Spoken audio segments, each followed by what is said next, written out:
জিন্দাবাদ জিন্দাবাদ জিন্দাবাদ শ্ৰমিকৰ মজুৰি বৃদ্ধি কৰিব লাগিব উপশ্ৰম কৰ্মচাৰী মজুৰি বৃদ্ধি কৰিব লাগিব আমি দেখিবলৈ পাইছোঁ যে বিগত চৰকাৰ যি কংগ্ৰেছ চৰকাৰ আছিলে সেই সময়তো আমি ফাঁকি প্ৰতিশ্ৰুতি দেখিবলৈ পালোঁ আৰু এতিয়া আমি দেখিবলৈ পাইছোঁ যে বিজেপি চৰকাৰখন আহিছে আৰু বিজেপি চৰকাৰখনৰ ওচৰতো আমি ফাঁকি প্ৰতিশ্ৰুতি দেখিবলৈ পালোঁ কাৰণ বিজেপি চৰকাৰখন যেতিয়া শাসনৰ গাদীত আহিছিলে তেতিয়া আমাক প্ৰতিশ্ৰুতি প্ৰদান কৰিছিলে যে 351 টকালৈ আচলতে মজুৰি বৃদ্ধি কৰা হ'ব বুলি মেলি পেলাই আচলতে কোৱা হৈছিল কিন্তু এতিয়া আমি দেখিবলৈ পালোঁ যে মাত্ৰ 250 টকা যে নেকি মজুৰিত আচলতে চলিব পৰা আচলতে মানুহৰ কাৰণে এইটো একদম কষ্টকৰ গতিকে এই মজুৰিটো বৃদ্ধি কৰিম বুলি পেলাই তেওঁলোকে 100 দিনৰ সময় লৈছিলে আৰু 100 দিনৰ সময় লৈ আচলতে ভাৰতৰ আমাৰ প্ৰধানমন্ত্ৰী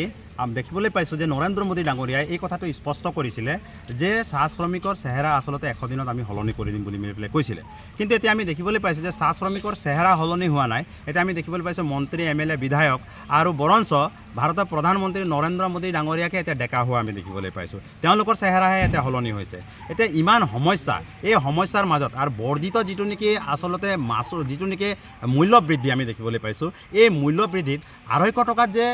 ৰাইজে চলিব নোৱাৰে এই কথাটো কিন্তু স্পষ্ট হৈ গৈছে লগতে আমি চৰকাৰলৈ আমি দাবী উত্থাপন কৰিছোঁ যে আমাৰ যিসকল চাহ বাগিচাত কাম কৰা শ্ৰমিকসকল আছে তেওঁলোকৰ মজুৰি 551 টকালৈ বৃদ্ধি কৰিব লাগিব আৰু লগতে আমি কৈছোঁ যিসকল উপকৰ্মচাৰীসকল আছে তেওঁলোকৰ 150 টকালৈ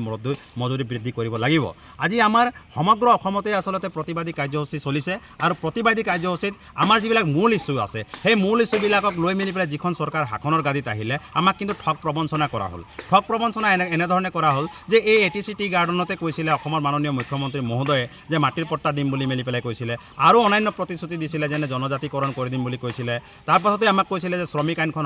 সংশোধন কৰি দিম বুলি কৈছিলে মজুৰি বৃদ্ধি কৰি দিম বুলি কৈছিলে বা আপোনালোকৰ যি লাইন কোৱাৰ্টাৰবিলাক আছে সেইবিলাক ভাল ধৰণে পৰিষ্কাৰ পৰিচ্ছন্ন কৰি মেলি পেলাই আচলতে বনাই দিয়াত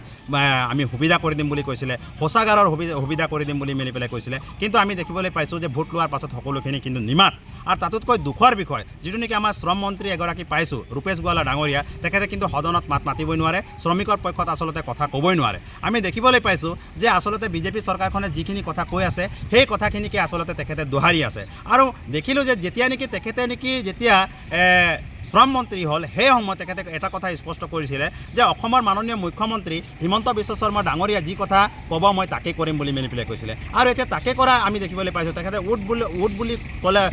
থিয় হৈছে আৰু বহ বুলি ক'লে আচলতে বহিবলগীয়া এনেকুৱা পৰিস্থিতি আচলতে আমি দেখিবলৈ পাইছোঁ ইয়াত আচলতে বহুত দুখৰ বিষয় সেইকাৰণে যি ত্ৰিপাক্ষিক আচলতে বৈঠক হয় সেইটো নেকি 2016-17 চনতে হৈছিলে আৰু তাৰ পাছত প্ৰায় 9-10 বছৰ হ'ল এতিয়ালৈকে কিন্তু ত্ৰিপাক্ষিক আচলতে বৈঠক হোৱা নাই আমি দেখিবলৈ পাইছোঁ কেতিয়াবা 16 টকা কেতিয়াবা 30 টকা কেতিয়াবা 37 টকা কেতিয়াবা 27 টকা এনেকুৱা বৃদ্ধি কৰি মেলি পেলাই মাত্ৰ 250 টকাতে সীমাবদ্ধ কৰি মেলি পেলাই ৰাখিছে আচলতে আমাৰ লগতে ভেকু ভাওনা কেলে কৰি আছে সদায় আমাক ডাষ্টবিনৰ দৰে আচলতে কিয় ব্যৱহাৰ কৰি আছে তাৰ কাৰণে আচলতে আমি দুখ পাইছোঁ সেইকাৰণে আমি চাহ শ্ৰমিকে এইবাৰ কিন্তু আমি বেলেগ নিৰ্ণয় ল'বৰ কাৰণে কিন্তু আমি বাধ্যত পৰিম গতিকে এইখন চৰকাৰক আমি ধিক্কাৰ জনাইছোঁ অতি শীঘ্ৰে যদি আমাৰ মজুৰি 551 টকালৈ বৃদ্ধি নকৰে কিন্তু জংগীতকৈ জংগী আন্দোলন হ'ব এই কথাটো কিন্তু আপোনালোকৰ সংবাদ মাধ্যমৰ যোগেদি আমি কিন্তু স্পষ্ট কৰি দিছোঁ আচ্ছা আপোনালোকৰ সমস্যাবোৰ কওকচোন এৰিয়া পইচা দিম কৈ আছে নিদিয়ে আজি দিব কালি দিব কওঁতে আমাৰ কেতিয়াবা লাগে কৈ যে চাইন লাগে আমাক এইটো পইচা দিবই বুলি পেলাই আমিও আশা কৰি আগবাঢ়ি আহোঁ যে এই পইচাটো দিব বুলি আমাৰো মনটো লাগি যায় যে আমি পইচা পাম বুলি পেলাই কিন্তু আজি দিব বুলিব 1 মাহতে পাছত দিব 1 মাহ 2 মাহ পাছত দিব কৰোঁতে 3 বছৰ 4 বছৰ পাৰ হৈ গ'ল কিন্তু আমি যোনটো পাম আমাৰ যোনটো পাওনি আছে এই পাওনিটো আমি নাপাওঁ কিন্তু আমি আশা কৰোঁ ছেক্ৰেটাৰীয়ে কয় যে নাই এইটো দিবই তহঁতি এইটো লিখি পেলাই দে এইটো জাজ কৰি দে দিবই আমি চব কাগজকেইটা লৈ পেলাই দিওঁ কিন্তু আমি কৈছোঁ পাম আজি কিমান পইচা পাম নাই ইমান পইচা পাম বুলি পেলাই এৰিয়া পইচা পাম বুলি পেলাই আশা কৰোঁতে আজি মোৰ ল'ৰাও ডাঙৰ হৈ গ'ল ল'ৰাও বোৱাৰী লৈ আহিলে কিন্তু আজিলৈকে মই পইচা পোৱা নাই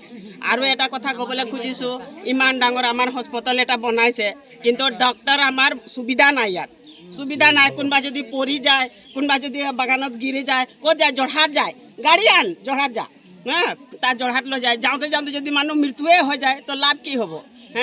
ইমান ডাঙৰ হস্পিটেল বনাই যদি ডক্টৰ নিদিয়ে নাৰ্ছ নিদিয়ে তো আমাৰ কি লাভ হ'ব লাভটো নাই